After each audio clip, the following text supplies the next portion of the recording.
Hey, this is Matt once again. Welcome back to another review as I'm doing this sort of mini marathon on these sort of sketch comedy anthologies in the vein of these two movies, which these are really good. And while this movie is not as bad as, say, Movie 43 or Inappropriate Comedy, it's still a pretty lame one, and that's Loose Shoes. Now, all these reviews even says a friend of the family, so they're fake reviews. The only thing this movie is known for is it has a small role by Bill Murray and Buddy Hackett, as it says here. But Bill Murray has an early role in this. Apparently, this was filmed around 1977, but didn't get released till 1980 when films like, well, Meatballs and such were becoming popular. And another title for this is Coming Attractions. The reason it's called Loose Shoes is because there's a segment in the film which is takeoff of someone, I think, working for Gerald Ford. Maybe Gerald Ford himself. But it was someone who said a very racist thing about black people, saying that all they like is a tight pussy, loose shoes, and a warm place to shit. And there's a segment in this film called Darktown After Dark, where is a black musical, and this group of people sing this song. Tight pussy, loose shoes, and a warm place to shit. Tight pussy, loose shoes, a warm place to shit. That's the kind of movie you're getting with this. Now, the concept is interesting. I would like someone to do this nowadays right. It's a movie of fake movie trailers. Now, you saw a couple fake movie trailers with Grindhouse, which were good. And that'd be cool to see an entire movie of that style. And some of these fake trailers are interesting ideas, and a couple of them were alright. This is not the worst movie in the world. Believe me.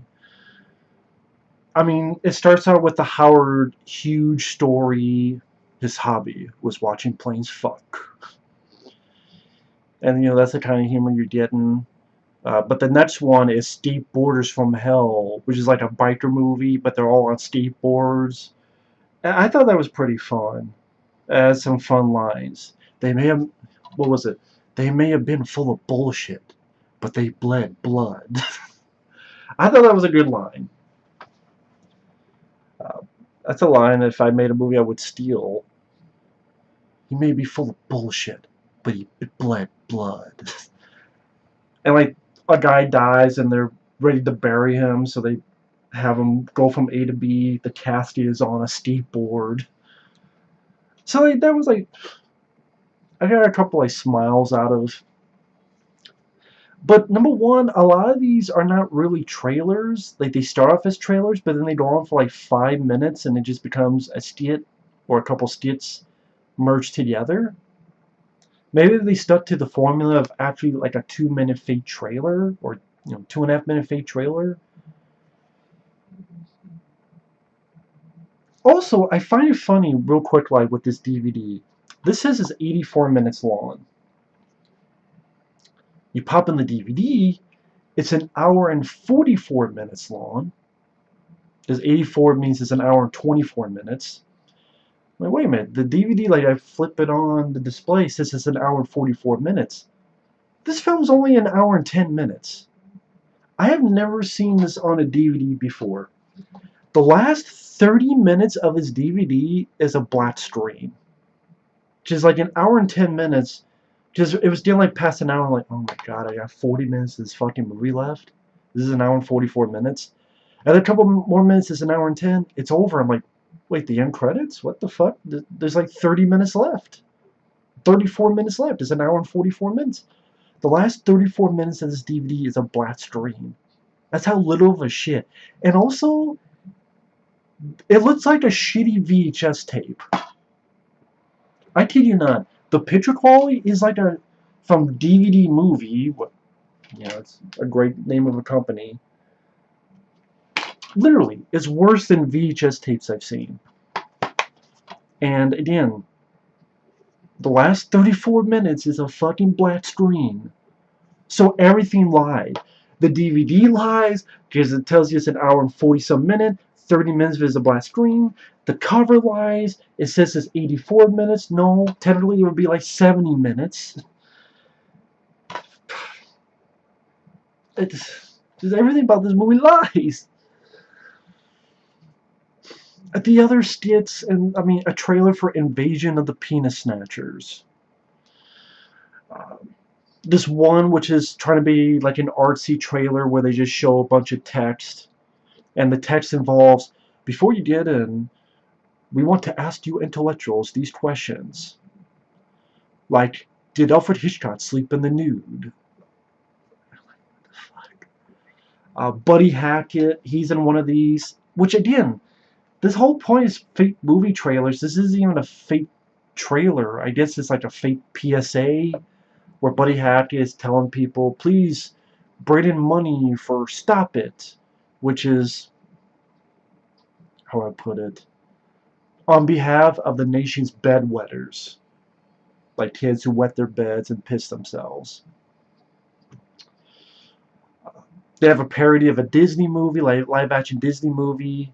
Oh, in this case, Walt Disney, the Shaggy Studio Chief. There's a studio chief and this dog costume, but he's supposed to have been changed to a dog. To be honest, there's certain Disney movies that I could buy. There's not much difference. There's a takeoff of Charlie Chaplin, this time called The Kid and the Yid, in which the kid gets mad at Charlie Chaplin. You're Jewish. Get out of here, you communist.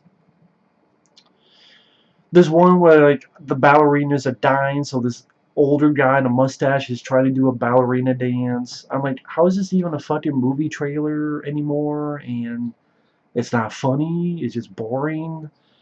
Yeah, I forget the actor, but he was in WKRP Cincinnati. It's in this like World War II fake movie.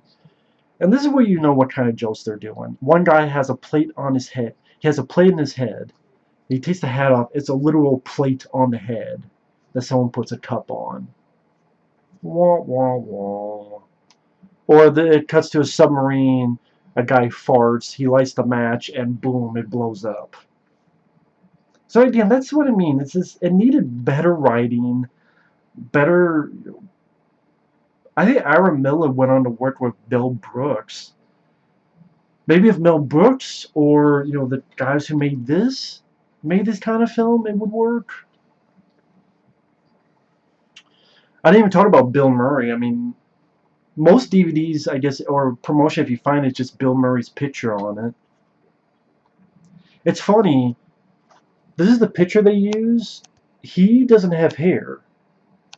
This is like a picture from, what, Stripes? Yeah, he's bald in the movie and very much younger looking because his segment is called, or his trailer, even though it goes on for like 5 minutes, is 3 Cheers for Lefty, and he's in prison and he's ready to get electrocuted. And the jokes are like he's on the toilet reading, he's getting a lot of toilet paper and wondering, is he going to wipe his ass? No, he's folding it to make it a bookmark for his book. Oh, he's not going to wipe his ass, it's a bookmark. That's the kind of jokes you have. Someone mentions they're digging a tunnel, but they won't tell them where the tunnel is at. The prisoners are having dinner, but instead of shitty food, it's wine and quiche, and Bill Murray gets pissed because, what is up with this quiche? And wine? This chocolate mousse? This chocolate mousse isn't good enough? Like, that's the humor you get, and it's just really lame, lousy humor. It's just, yeah, not. Again, there's a couple moments like Steve Borders from Hell, like,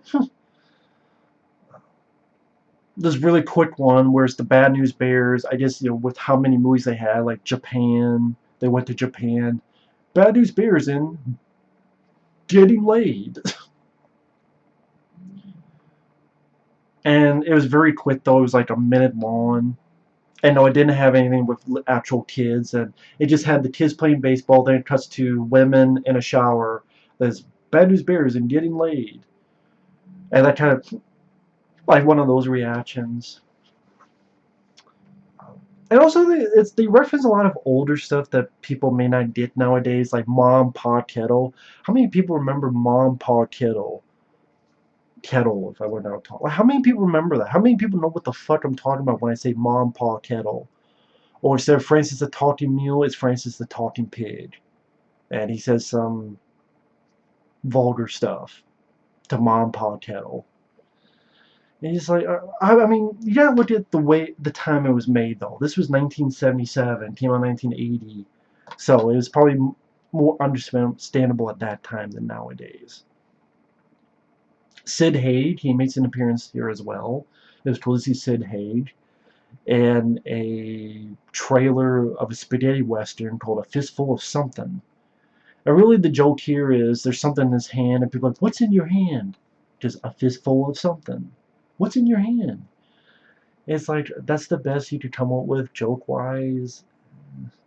And there's a blind guy chasing after Sid Haig who can't shoot. But yeah, in better hands, I just see this working. Like Sid Haig, who's a good character actor, and a spaghetti western for a trailer, that could work. In a better hands, they do Return to the Pom Pom Boys, which is a takeoff of, you know, all those sexploitation comedies where the women always take off their clothes and they exploit women. Here, what if you flip that and you exploit men instead of the pom pom girls? It's Return to the Pom Pom Boys. Like, again, that idea could work for humor, but it's just not as well written as it could be. Billy Jack, or in this case Billy Jerk, goes to Oz. Really just God, Billy Jack. People might not even know who the fuck Billy Jack is, as I mentioned this, but Billy Jack was a couple of movies that, like early action movies people liked back in the day, which also would get sort of political. Not sort of, they would get political. I wouldn't be surprised if there's some of Steven Seagal's favorite movies. Just like Billy Jack Goes to Washington and things of that nature. And once in a while, I think the term like, I'm going to put this foot across that face, I think that was first started with Billy Jack. I could be wrong. I barely remember Billy Jack. I know of him. I've seen him a long time ago, but I can't say I'm an expert on the field. I'm sure there are people more knowledgeable on that than me. But this is just a snake bites him. Snake bites him. He goes to Oz. There's a little person. They find the scarecrow. This didn't make sense. The three of them go by the Tin Man. The Tin Man asks for oil, and the three of them give him a middle finger. I don't get that joke. And then because the Scarecrow called the little guy Shorty, Billy Jack gets pissed and destroys Scarecrow. You know, kills him. And then it ends. I'm like, this isn't even a trailer anymore. Like, actually do a trailer. Like, commit to what the fuck your idea is. Even says a series of movie trailers, and they forget that shit. Like, so you forget what the fuck your whole point of existing was, movie. But again, there's some decent ideas. Like, instead of welcome to like Macon County line, there's welcome to Bacon County, where all the rednecks are nice. Because the typical is rednecks are evil, mean, rude. But what if, you know, rednecks were all nice people? Which is a nice twist on stuff. But again, in better hands, it could work a lot funnier. And it ends with like a Star Wars thing where you see the Star Wars scroll, but it's all done in a different language, so you can't read it.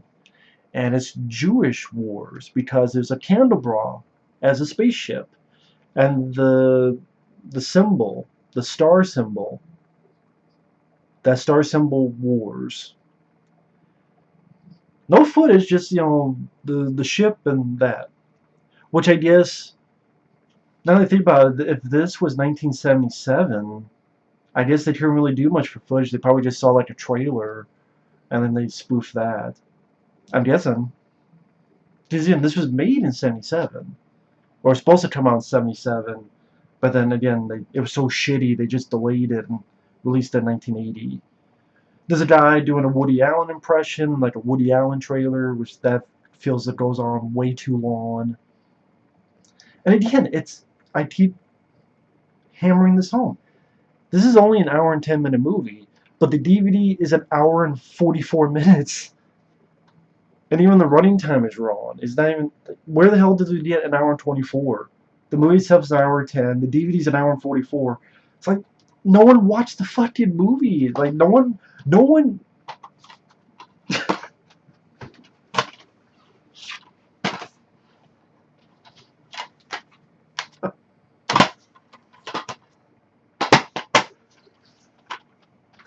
I'm done. That's fucking.